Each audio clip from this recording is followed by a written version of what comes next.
trick the wind into pushing us backwards to go forward? In this video, I'm going to build something that I bet you didn't think was possible. A car that can drive directly into the wind using only the power of the wind itself.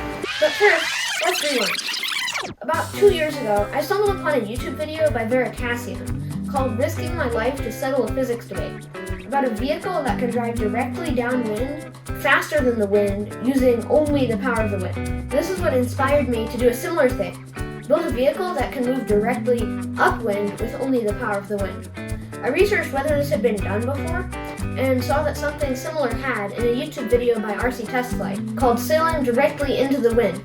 Is it possible? While this example is a boat, not a land vehicle, the concept is the same. RC Test Flight achieved this feat by connecting a windmill on top of the RC boat to an underwater propeller, so that when the wind hit it, the windmill spun, which rotated the underwater propeller, which then propelled the boat forward, into the wind. This probably seems counterintuitive to you, as it did to me, and I'll explain how it's possible later. I want to create a similar vehicle to RC Test Flight, but on the ground. I want it to be small enough that a box fan or hairdryer could power it. I think a good place to start is to build a prototype out of Legos. And here it is. I think we'll call it Breeze Buster. It has a small propeller on the front that drives 2 wheels in the back through 2 CV joints. Theoretically, if wind was blown on the front, the propeller would spin like a windmill, causing the wheels to turn and the vehicle to drive towards the wind source, like this. Now we can test it with a hairdryer, which I think will be more powerful than a box fan.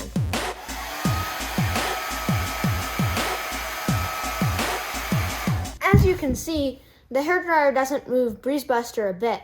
Now I'm testing Breeze Buster with the box fan in case it is more powerful than the hairdryer.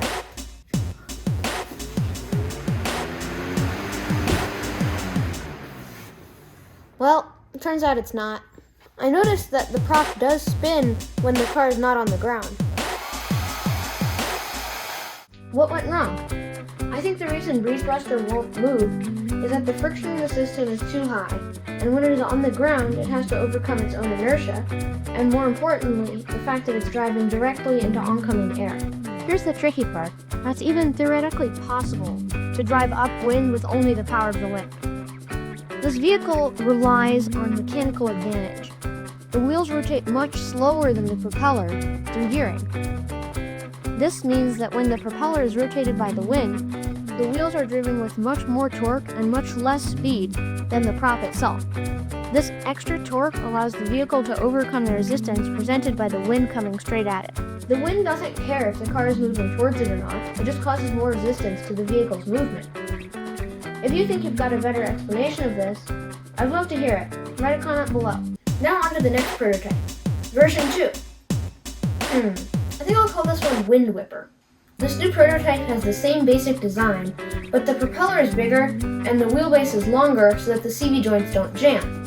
If the wheelbase was shorter, the greater angle of the CV joints would cause them to lock up. I made the prop bigger because I thought a larger prop with a larger surface area for the air to hit would provide more torque to the system.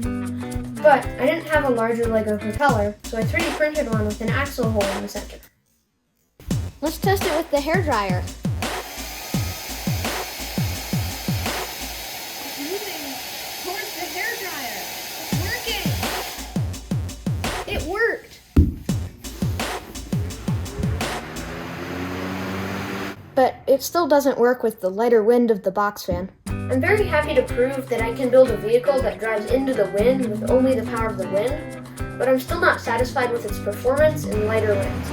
To improve the vehicle's performance in lower strength winds, I figure all I'll have to do is make it bigger again. I'm designing and 3D printing an even bigger propeller for Gill Gobbler and giving the new version a longer wheelbase for the same reason as with Wind Whipper.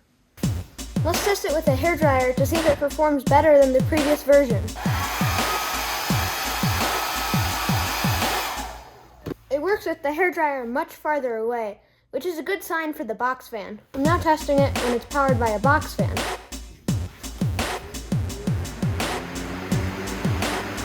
It works! I'm very excited to see that this performs well, and now all I want is for this thing to look a little better.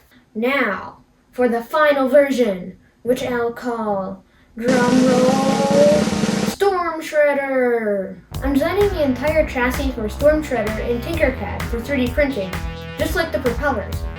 One of the things I'm paying extra attention to is hole spacing so that the Lego gears will mesh properly.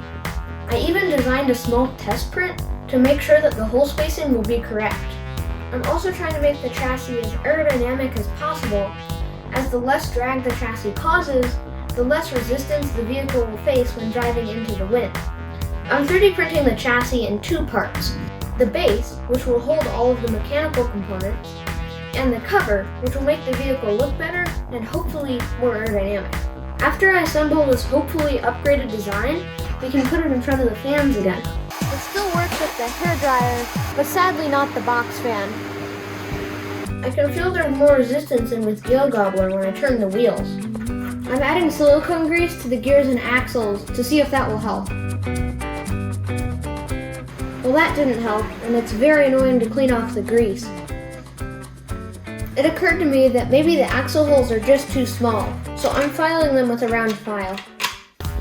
If this doesn't work, I'll just have spent 20 hours building a very pretty and dysfunctional paperweight.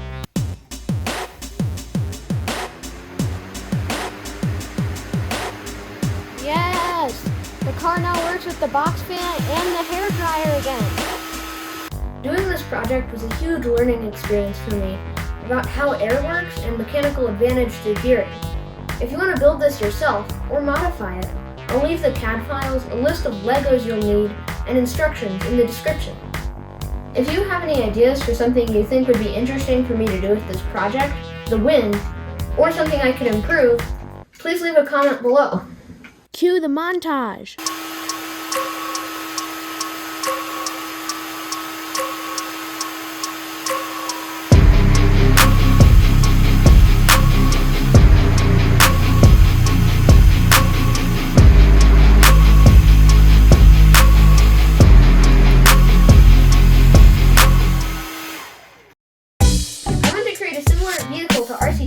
But on the ground.